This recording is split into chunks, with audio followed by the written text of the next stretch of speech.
Hey, ladies and gentlemen, thank you so much. I hope all is well. This is Josh Taylor from CE Podcast, coming with another episode. So today, it's going to be a little bit of a story time. I wanted to get into talking to your dog. I know it sounds maybe a little too simple, but there's so many benefits to this, and I feel like I wanted to talk about something today that's like really overlooked in general. So I really wanted to get into the mentality of why it's so important to speak to your dog. Let's get right into it. Okay. So one of the big things that I do whenever I'm dealing with, any form of reactivity, whether it's, pulling on the leash or seeing, another dog or a human, whatever the case is. One of the big things that I feel everyone is like a mute. So no one talks to their dog. No one's speaking. All right. So of course, it's obviously important to have that, disciplinary tone when, they're doing something wrong, letting them know like, we don't like this. And then of course, having something, positive, right? So letting them know that when they're doing something right. Those are the two obvious versions of, us speaking to our dogs. But I actually talk about my day. I talk to them about, what's going on in my life. I do this thing, and honestly, I thought it was just kind of a me thing. And I actually found an article about how this is a very powerful tool to use. And I'll talk to my dog and I'll add in words that they know. So things that they hear often, like walk or squirrel or, even their name, of course, but like I'll add these things in there to get them to, of course, pay attention and to look at me more. But the big thing about having these conversations is we've actually found that dogs will really like mentally listen to you.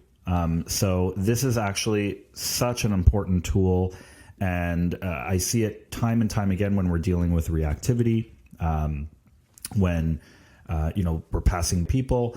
It's so important that we're having that conversation. This way we can get our dog to focus on us when we are trying to pass by, whatever the scenario is. Of course, if you're at a distance, letting them stare is okay. But when you're in close quarters, it's really important that you're working a little bit more on counter conditioning. Okay. So I want you to really get into it, to talking to your dog.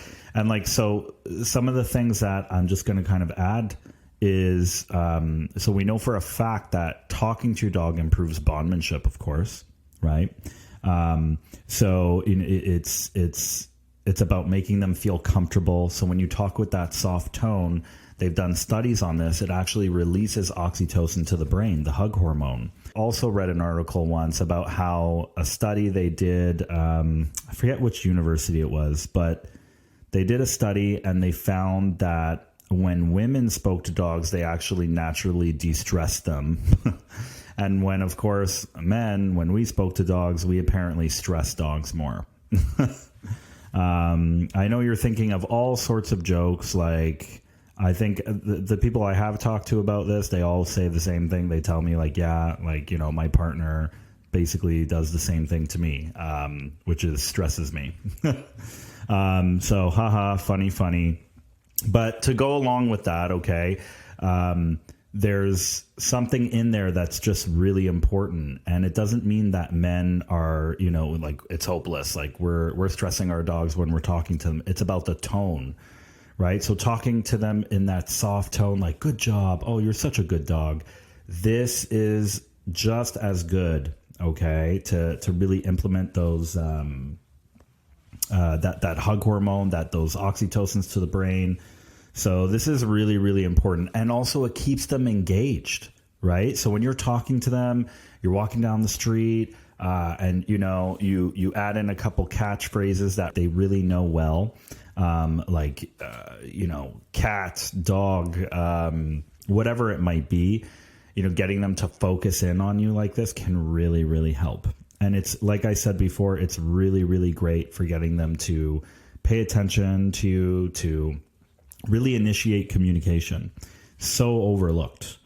Okay. The other thing is just human speech in general is very interesting to a dog. And we're going in the UK because all the good stuff comes from there, in general, I find, at least, information-wise, when it comes to dogs. But they wanted to know if like dogs like could understand, like truly understand the difference between like human interaction vocally and dog related language, etc. And they really did find that through the experiments, like the normal tone of voice and the high pitched kind of speech can't help but that, the highest pitch that we use that like we can't help to use, but like with babies, they really recognize these things. They really recognize that you're happy, that you're excited. So it's really important that you're using this type of conversation every once in a while. It's really just about having a nice soft tone. So I want you to understand, some people go a little overboard when they talk to their dogs. It is entirely fine. I'm not complaining. I'm just saying don't be shy to have a little bit more of a soft tone. But you don't have to go to that high pitch that sounds almost like a little nerve-wracking, okay? And remember, this is so important for engaging their mind, right? You want them to focus in on you. You want to build that relationship. You want them to be de-stressed. These are all things that can help you in high stressful scenarios, right? This is such an important tool. There's so much going on, so many tips and so many tricks and so much good information and so much bad information on the internet and so on. So it's just important that you really look into making sure that there's some form of research to really kind of get an idea of what is going on, okay, and what you're doing, etc. Also, by the way, talking to your dog is actually good for you too. Okay, it's good for the human health. It actually, again, lowers your stress level. It's good for mental health. It's also a good way to vent. So, believe it or not, going on a walk, talking to your dog about whatever is going on in your day. I do this all the time. It helps me so much. So much. You have no idea. Okay? In fact, if I'm not mistaken, therapists, I think, kind of use this technique a little bit. I read this somewhere. Basically, talking to dogs is a technique that therapists or psychologists will use when people are like trying to cope with difficult situations or managing like conflicts, and so on. And so, children often feel more comfortable like directing their stories towards a dog, than us, because I guess just like we feel like, okay, well, it's an animal, or whatever, but it is such a really good thing for us. Okay. So I want you to start speaking, start talking more. I find sometimes, let's say we're dealing with a dog who's reactive to other dogs and like the dog is walking by us and like, it's almost like the owner is just standing there waiting for something to happen. So I want you to start talking. Don't be shy. Like, good job. Oh, you're such a good dog. Yeah, I'm so happy we went on this walk. Blah, blah, blah. It's so important to have this conversation with them. All right. And of course, as we know, dogs learn through repetition, right? So, I'm pretty sure he passed, but like everyone remembers that dog named Chaser, right? 1,000+ words.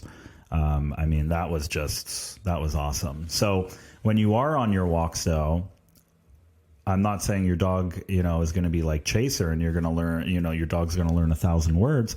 But what you could be doing is you could be repeating these cues maybe a little bit more frequently. So maybe you take 15 steps, you stop, sit. Oh, good job. Oh, you're such a good dog. What a good sit. Things like this, so that, again, we're constantly lowering that cup. Not necessarily anxiety, but like possibly we're getting up to that threshold, especially if we're dealing with a dog that's like very reactive and so on, right? And again, it's just important that you understand that talking to your dog can really help them turn things around when it comes to not only focusing on you, but again, those stress levels. It's just so important. Okay. So what we have today is a couple of stories I wanted to mention about situations in that type of concept where I would be using a lot more vocalization. I see this all the time. So my client, we're walking down the street, our dog starts reacting to a dog, maybe we're too close, whatever the case is.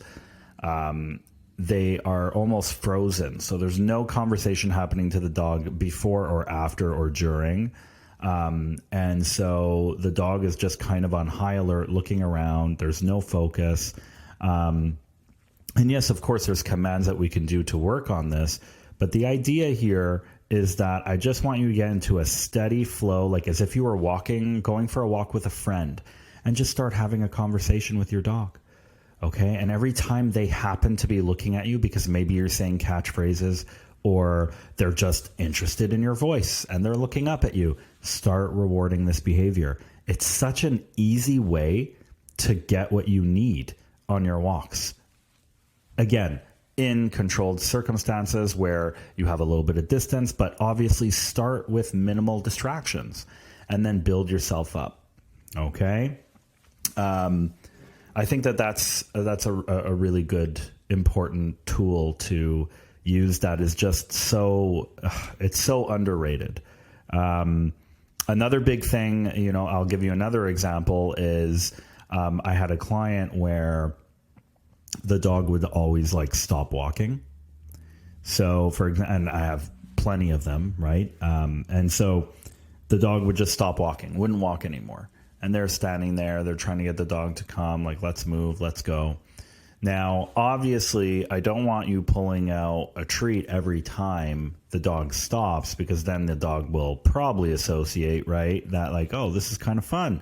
I stop, you pull out food, you coax me, we keep going. But one of the things I notice is that just when I get my people to start actually talking to their dog more, there's less stopping in general. And because there's less stopping, we're actually rewarding our dog more on the move. And so therefore the dog associates, oh, you know what? This is kind of great. The more I move, the more I focus, the more rewards I get. And again, rewards can be anything, right? Rewards can be treats. It could be, it could be food. It could be petting. It could be good job. It could be the vocalization. It could be all of these things. They're not, they're not dumb. They can sense and they know these things. They know when you're happy. They know when you're sad. They know from your tone what what you're trying to insinuate in the situation. Okay, so very important. All right, and maybe I'll just leave off on this. Okay, so I noticed too that the whole science-based positive reinforcement movement is growing, and that's really great. As everyone knows, I was an alpha roll trainer as well as a balance trainer, so this means I was using prongs, chokers, e-collars back in the day. I want you to know that it is very simple to get easy and quick results when you're doing these things. Okay, so I'm talking right now about vocalizing and de-stressing your dog and walking down the street and just trying to have a harmonious, great relationship with your dog. Okay, so I want you to understand that when you're using these aversive methods, okay, it's instilling fear into your dog. So as opposed to, let's say, talking to your dog because we want your dog to start moving with you, as opposed to them planting themselves and not moving, and you give them a giant yank and you tell them to get over here because I'm the boss. I want you to understand that you're removing the integrity that you're trying to build, or at least I hope that you're trying to build with your dog, that bondmanship. So when you see these instant results, I just want you to understand that your dog is acting really more out of a fear-based version of what you're trying to achieve. I'm sure that if someone came over and my son was not, let's say, behaving properly, and I had a stranger come into my house and use aversive methods on my son, which I would absolutely blow a fuse, but that's besides the point. And would use these aversive methods. There's no way that my son would not comply to this.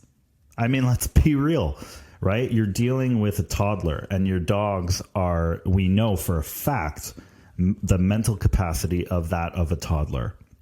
Maybe a little bit older than a toddler, but regardless, okay? So it's so important that you understand and you do your research, okay, before going into these type of scenarios.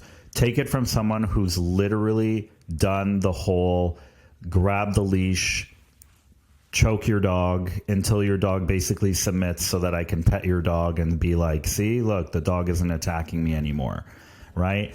My kid is, let's say, running around the house, acting crazy. You come into my house, complete stranger, and you grab him, smack him, yell at him, and you tell him, if you freaking move, blah, blah, blah, or whatever. Let's see if my 6-year-old is going to actually fight you on that, right? It's not going to happen. So it's really important that you just kind of come to the realization that the techniques that we were using in the past, guilty.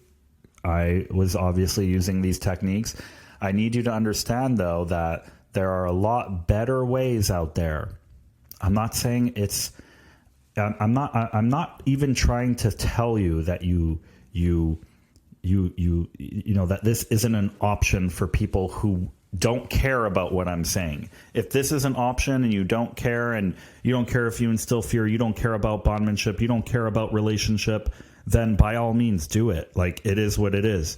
But I'm just giving you the facts as to why, I use stuff like vocalizing and talking more to my dog, building that relationship, because I look at my dog the same way I look at my children, and not in the same sequence as they're both kids, like physically, but more about the fact that I want to have the relationship that I have with my son, with my dog. I want to have that harmonious, beautiful relationship. So yeah, I guess I wanted to talk about that a little bit, because I do know that I've had, I don't want to be dramatic. I don't want to say that I've been attacked, but I've definitely had over the past few months, especially since the podcast, when I mentioned that I was a balance trainer, an alpha role trainer, and I used to choke dogs, and I used to use shock collars, and I used to manhandle dogs to get them to listen and have a quote unquote good dog within, a session or two. I want you to understand that I'm just coming from a place where I've been through it, and I'm someone who came out from the other side. And I will admit that in many cases, when I'm dealing with reactivity and aggression, that it can absolutely be a process. Just getting the person to understand the process is very, very hard, and that it's not about manhandling the dog. Okay. So I guess I want, again, like I was saying, I wanted to mention this because ever since I talked about me being an alpha role trainer and a balance trainer and now being science-based, I find that I'm getting, I guess, a lot of like backlash or whiplash or whatever you want to call it from the industry. So I guess people are not very pleased that I came out telling them that I used to be this type of trainer and now I'm this kind of trainer, because I guess in many ways it makes the industry of balance training and using aversive methods, it almost makes it look obsolete because of the fact that I made the switch and why I made the switch. Okay. I'm sure people out there who are positive reinforcement trainers who made the switch and went to balance training, for all I know. It's not a big deal. I get to do the things I love and the way I want to do them. I want to treat my dog like my kid, okay, in the same mental and physical way. I would not hit my child. Have I been hidden in the past? Sure. I'm sure I have. Okay. When I was a kid, I'm sure my grandparents and great grandparents did this often. Who knows? Okay. But the point is that, like everything, times change, things evolve. All right. It's important that we get a grasp on this and we understand the trauma that we are creating from a long-term version of what we're doing when we're doing those aversive methods. All right. So there we go. I gave you kind of a little bit of a rant, and at the same time talked about something that I do all the time with my dogs for that vocalization. So I hope this was a good session. I hope everyone loves it. And I'm sure I'm going to have some haters, like I have been in the past few months since doing the podcast, since talking about how I made the switch. And it is what it is. You know, I can't control the world, right? I can only control the dogs who come to see me, the people who come to see me. Yeah, that's all. So I love you very much. Peace out, fam. Have a good one.